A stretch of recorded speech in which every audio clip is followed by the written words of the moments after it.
This video will discuss Chapter 10.2, Simplifying Radical Expressions. So we're going to start by taking a look at some of the perfect squares. I want to start with the numbers on the right. So you're looking at square root of 1 equals 1, square root of 2, square root of 4 equals 2, square root of 9 equals 3, square root of 16 equals 4, square root of 25 is 5, square root of 36 is 6. This would obviously continue on, but these are kind of the smaller or more common perfect squares, right? And so I also want you to think about the idea that like 2 times 2 is 4, 3 times 3 is 9, 4 times 4 is 16, right? So it works both ways. And then taking a look on the right, keep in mind just using the letter x, it could be any variable inside, but the square root of x squared is x. The square root of x to the fourth is x squared, square root of x to the sixth is x to the third, and so on. But keep in mind that also means that x squared times x squared equals x to the fourth. X to the third times x to the third equals x to the sixth, right? So just like this one goes both ways, this will go both ways. You may want to pause the video and take notes, put this in your notes so you can use this to solve some of the problems. We are going to use this again a little bit later. So let's start by taking a look at this problem, and so this is the square root of 80, and so we're simplifying the square root of 80, and so what I'm going to try to do is take a look at the perfect squares. Got it on the same page. And so some people can see that, okay, if I were to try to break this up, I'm looking for which of these is a factor of 80, and so many people will see that 4, right, because 4 times 20 equals 80, but there's actually a larger one, and that would be 16. Right? And so 16 times 5 equals 80. And so you could write this then as the square root of 16 times 5. Now I'm actually allowed to break this up into separate square roots. So square root of 16 times 5 is the same as the square root of 16 times the square root of 5. And so then when I simplify this, the square root of 16 is 4.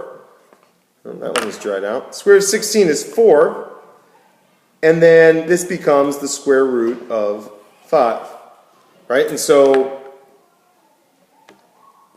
you can see the square root of 16 from here is 4, and so this is this, and this then would be identical, right? And so if I took a calculator and I went square root of 80 and got my answer, it'd be a decimal. Then I took 4 times the square root of 5, I would get that same exact decimal. So that's how you could simplify a radical expression. The next problem I want to take a look at is this one.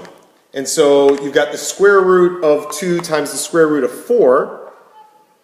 And so one way to see this is I could take times the square root of 14, not square root of 4. So I could take 2 times 14, which is the square root of 28, right? And so from there, I can then look for perfect squares inside of that, and I can see that there is the square root of 4 times the square root of 7.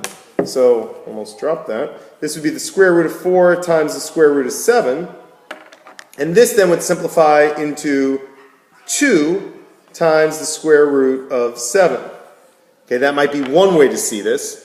The other way that you could see it is I could make this the square root of 2, and now I'm going to break this into the square root of 2 times the square root of 7. So now I got square root of 2 times square root of 2, so that's essentially the square root of 2 squared, right, because 2 times 2, which is also the same as 4, right, but I'm going to leave it like that so you can see a different way of solving this, and this would be the square root of 7, and then I know the square root of 2 squared, this and this are basically opposite functions, so they will cancel each other out, so I would be left with 2 on the outside, and then you got the square root of 7, so 7 would be on the inside. And as you can see, this and this are the same answer. Either way would be an appropriate way to solve that. Now let's take a look at this problem, where we now have variables to deal with. So I got the square root of 90, x to the third, y to the fourth, z to the fifth. And so first I'm going to start with the 90, but then eventually I'm going to move on onto this side, right? I'm going to be looking for these. I want you to notice that each of these is actually an even number, right? And so even numbers will be perfect squares, whereas odd numbers will not. And that's one thing to keep in mind as we're doing this. So 90 can actually break into the square root of 9 times the square root of 10. Right? 9 is a perfect square. Then I'm looking for the largest square root in x to the third, and the largest square root, since this is x to the fourth, is too big. The largest perfect square would be x squared. So this is going to be times x squared times x, right? So this is where my x to the third is. Now the y to the fourth will stay, because that is a perfect square already, and then the largest perfect square in z to the fifth would be z to the fourth, and then I still should have a z, and I'm sorry I kind of ran out of space there. Alright, so now my next step is going to be to take my perfect squares. So I'm going to take the perfect squares, I'm going to put them on the outside of the radical, and what's left would go on the inside. So this is one of my perfect squares, and so that becomes the number 3. And this is not a perfect square, so that's going to go on the inside. Okay, this is a perfect square. What number times itself equals x squared? Or if I'm using the chart, right, the x squared would be x. So this is going to be x here. So that's on the outside. This is left over, so that would be on the inside. Now I'm looking at y to the fourth. That is a perfect square coming back here. This would be like y, pretending this were y to the fourth would be y squared. So that means that I'm going to have y squared on the outside. There are no leftover, sorry, it's kind of an ugly 2.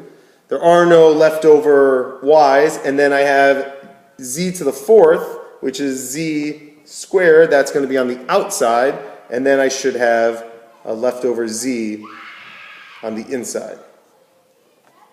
So I got 3x y squared z squared times the square root of 10xz. And sorry, that should be a z. All right, so this would be simplifying all of that. So again, I'm just taking perfect squares, and then I take the square root, put it on that on the outside, and then if it's not a perfect square, it's going on the inside, which means that nothing that's here on the inside should be a perfect square and could come back out. All right, the next, I got 2 problems left, would be this one. And so what I want to do here is I want to try to basically simplify this fraction, and so I'm looking for what number can I divide into the top and the bottom, and the largest number I can divide into the top and the bottom would be a 5, right? So this is going to become the square root of, and if I divide the top by 5 and I divide the bottom by 5, I end up getting this. And so if you look here, and I kind of expand this a step, this would be 35 over 15, right? And so now this actually can simplify into the square root of 7 over 3 times the square root of 5 over 5. And 5 over 5, I'm actually going to erase this. 5 over 5 is the same as 1. And so I basically could rewrite this as the square root of 1. Now the square root of 1 is 1, so this essentially becomes the square root of 7 over 3. Right? And then obviously you could write a 1 out here, but you don't have to write a 1, because 1 times the square root of 7/3 is the same as 7/3. Right? So to simplify this, I would simplify down to that. All right, and then finally, and this is where I'm going to use a new, or not necessarily a new trick, but one that we haven't used in a while. If you remember this was something we had talked about in the past. A plus b times a minus b equals a squared minus b squared. Or I could do the other order, a minus b times a plus b equals a squared minus b squared. So the key thing here would be identifying a and b. And so if I look at a problem like this, you do not want to have a radical on the bottom of a fraction. And so in order to get rid of that, what I'm going to say is I'm going to call this a and I'm going to call this b, which means that if this is a plus b, I need to multiply this times a minus b. Okay? Now, keep in mind that in order to multiply something, I have to multiply whatever I multiply to the bottom, I would also have to multiply to the top. And so this, what I have written in green, actually equals 1, right? Anything that has the same numerator and denominator is 1. And so I'm going to use my a plus b, a minus b trick on the bottom, but on the top, I'm basically going to use the distributive property. And so 3 times 5 is 15. And then 3 times the square root of 2 is 3 square root of 2. So that is my top, or my numerator. My denominator is going to be using this trick, right? A plus b times a minus b is a squared minus b squared. So if this is a squared, it's going to be 5 squared minus b squared.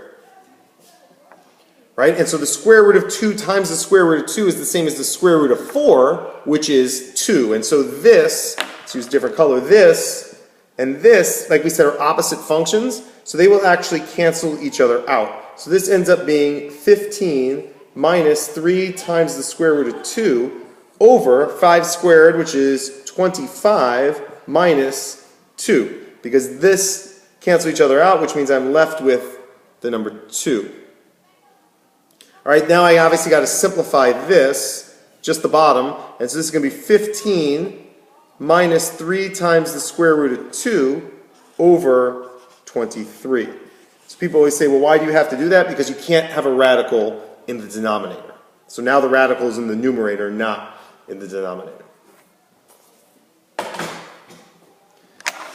All right, that's all I got for you on simplifying radical expressions. Thanks very much for watching the video. Don't forget to do the problems on the bottom of the page. I'll see you in class.